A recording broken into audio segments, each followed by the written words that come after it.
Kawasaki discontinued their last mid-size 4x4 ATV, the Prairie 360, after 2012, leaving them without an offering in a popular segment.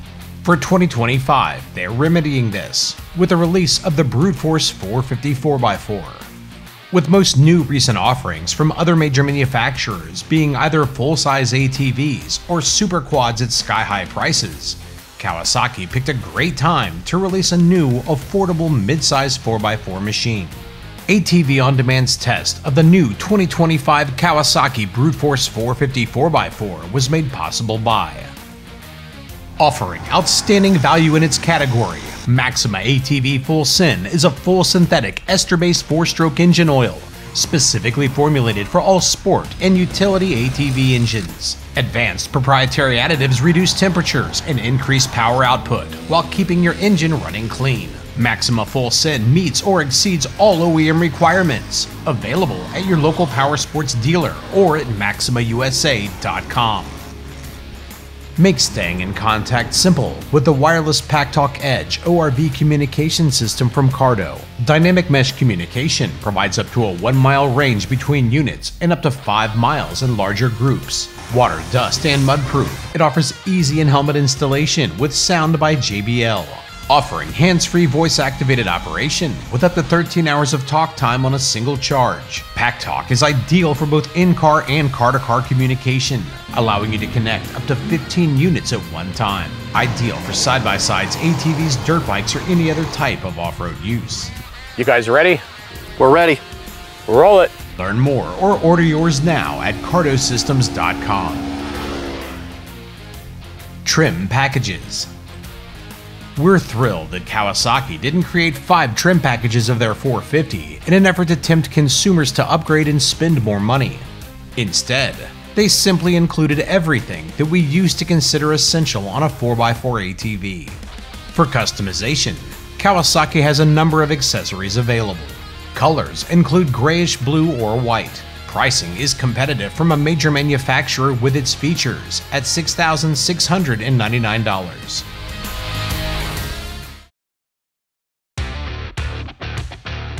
Engine performance.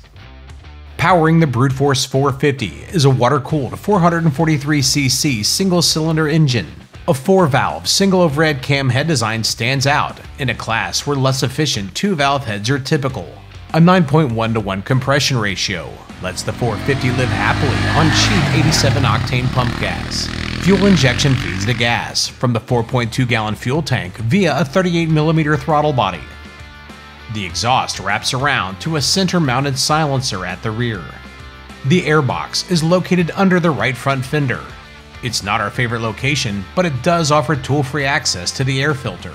Air is drawn from higher up on the front of the machine. Unfortunately, the continuously variable transmission's vent is located under the seat, so you have to be careful in deeper water and mud to keep the belt and other components dry and clean.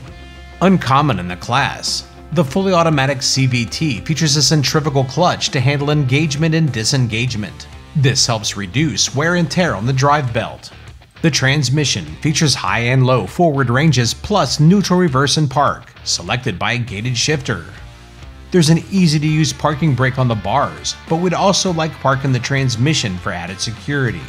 Drive modes include 2-wheel drive, 4-wheel drive with a limited slip front differential, and electronic front differential lock. Diff lock is a feature often left out in the class, especially without paying a premium.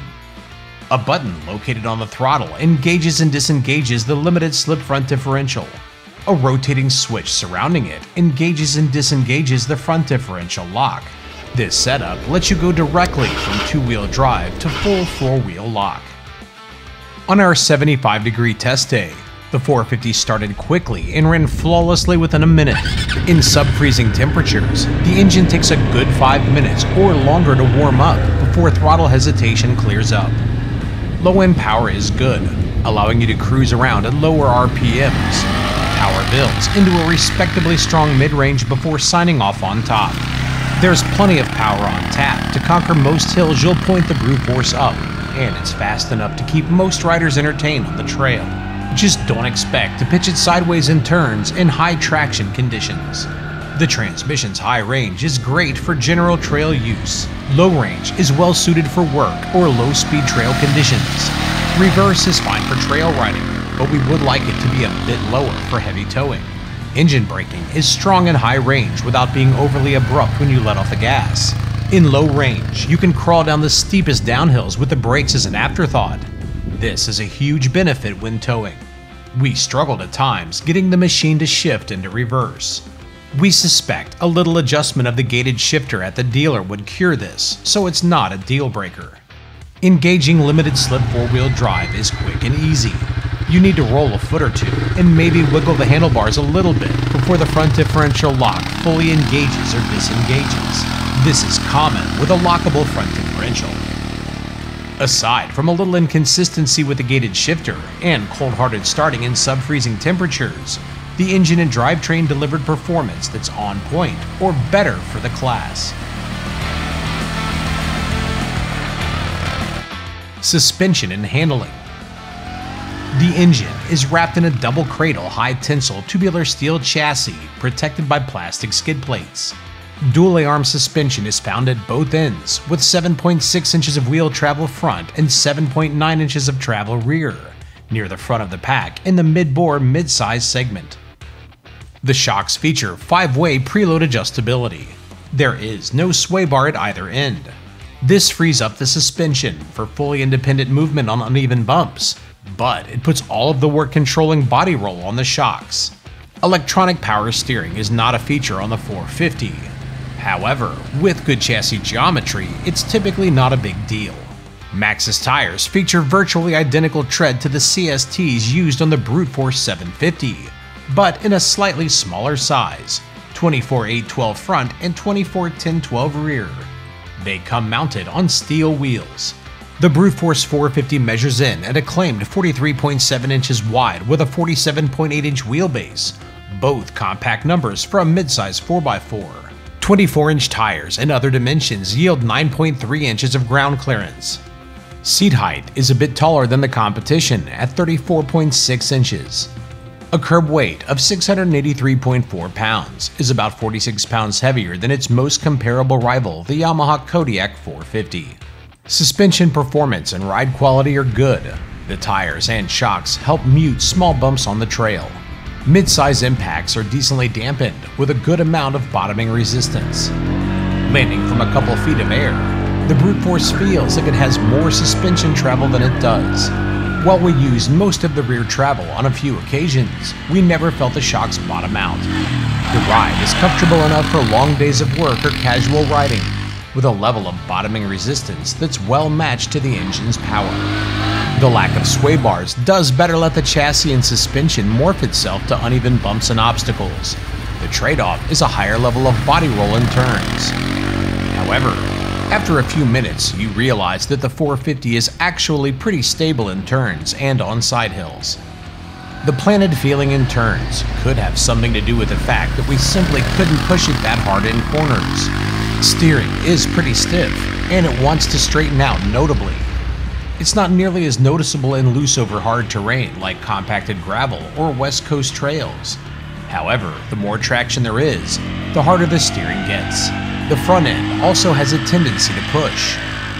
It's not a big problem during casual riding, but the faster you enter turns or the slicker the conditions, the more pronounced it is. Fortunately, engaging limited slip four-wheel drive improves the understeering conditions somewhat, without a serious increase in steering effort. While capable, when there's traction, the 450's engine and high traction tires don't let you steer with the back end for sporty riding. The stock tires do provide a good amount of grip in all conditions. The stiff steering was significantly magnified with the front differential lock engaged. It's not an issue in snow, it's tolerable in mud, but the steering puts up too much of a fight when you find traction, especially in uneven terrain. For technical climbs, we'd rather rely on a little momentum and the limited slip front differential than crawling up with the front differential locked, as we could pick and hold lines far more easily. Straight line stability was good at the moderate speeds we hit. The 450 is not a wheelie machine. Instead, it's quite planted feeling. This is great on steep climbs, and it's equally planted feeling on the way back down. Good suspension and a planted feeling make the Brute Force 450 appealing for riders of all skill levels. However, the steering could use some geometry changes to improve accuracy and reduce effort. Simply adding power steering would only add cost and do nothing for the steering precision. Brakes. Separate front and rear hydraulic disc brakes slow the Brute Force. Dual 202mm rotors are used up front, with a single 202mm rotor used out back. Handlebar mounted levers operate the front and rear brakes independently, with a right side mounted foot pedal controlling the rear brake that's easily utilized. Braking power and feel are both pretty good. They'll hold both rider and machine on a very steep hill, but we'd like it to require a little less lever pressure. Combined with the incredible engine braking, modulating speed is no problem, working or playing.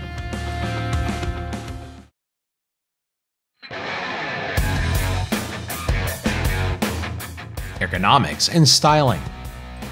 Kawasaki blessed the Brute Force 450 with very similar modern styling to the recently cosmetically updated Brute Force 750. Both the front headlights and handlebar mounted pod light are LED, which we highly applaud for brightness and color consistency. Tail and brake lights are halogen. Stepping aboard, the 450 delivers a good amount of comfort. The cockpit greets you with a seat that's plush yet firm enough that it doesn't inhibit rider movement.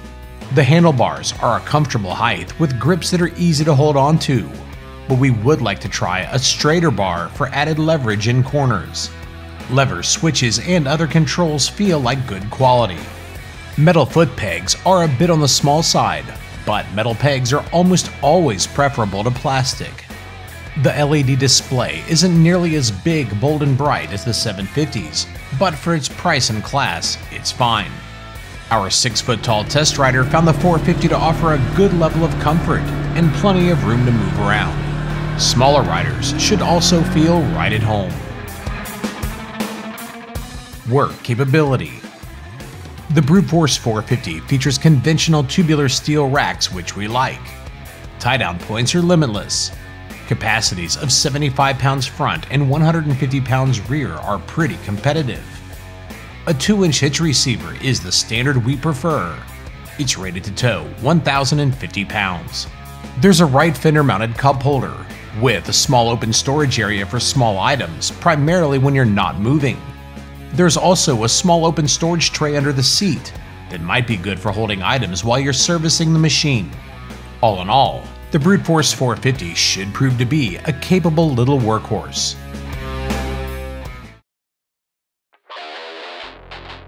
Conclusion.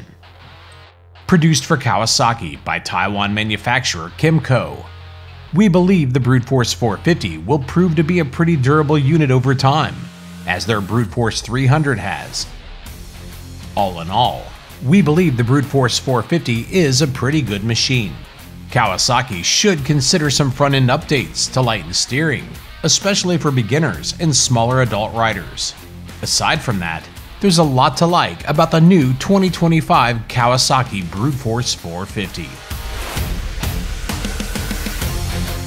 Learn more about the 2025 Kawasaki Brute Force 450 and their full line of ATVs and side-by-sides at Kawasaki.com.